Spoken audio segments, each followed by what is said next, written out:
гэдгийг хэлье. 80 дугаар микрофон. Инквайр сайд хариулъя.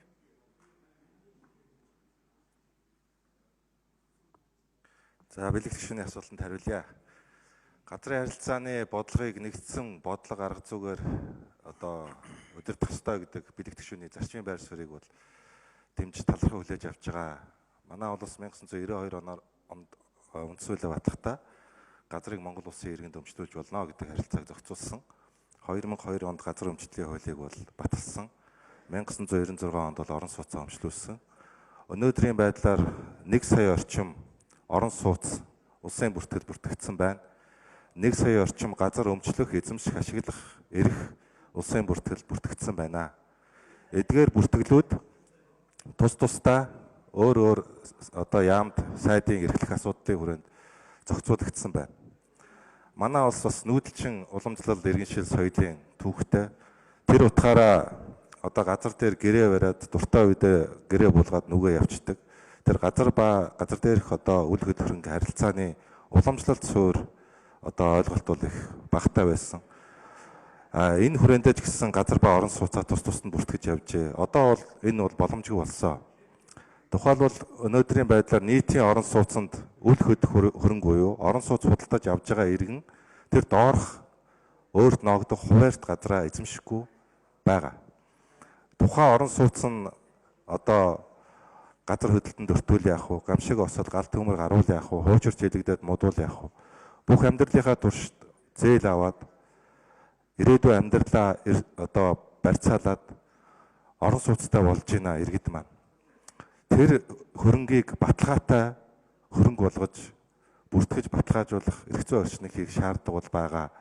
Булсын бүртгэлийн ерөнхий хуулийг дагалж байгаа тогтоолын төсөл дээр иргэний хуульдаа нийцүүлээд газрын харилцааныхаа бодлогыг оруулж ир гэдэг үүрэг засгийн газарт өгөгдөж байгаа. Энд их талархаж хүлээж авч байна.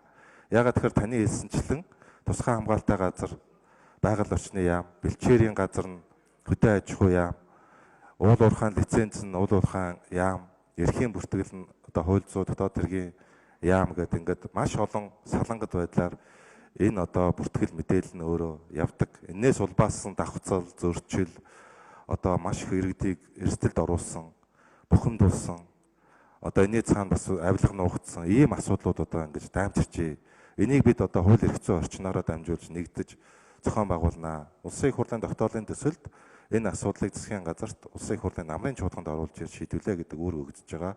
Энэ чиглэлээр засгийн газрын төвшөнд холбогдох яамдууд эрчимтэй ажиллаж улсын их хурлын өгсөн даалгаврыг биелүүлж ингэж одоо ажилланаа гэж бодож байна.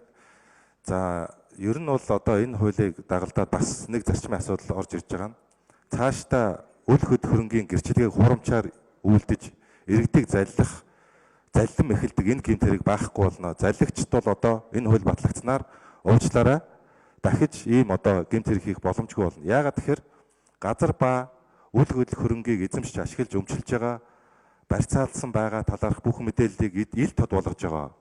Өөрөөр хэлбэл иргэдийг эрсдээс хамгаалнаа.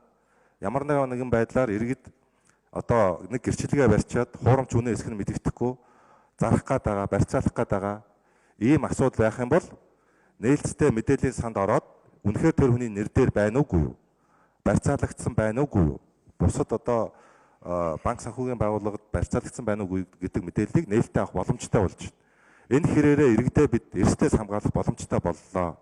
Өөрөөр хэлбэл энэ одоо төрлийн энэ салбарт хийгдэж ирсэн луурууд энэ хууль батлагдсанаар бол зогсож бид иргэдээ эрхийг хамгаалах ийм бод. Гишүүд асуулт асууж хариулт авч дуусна.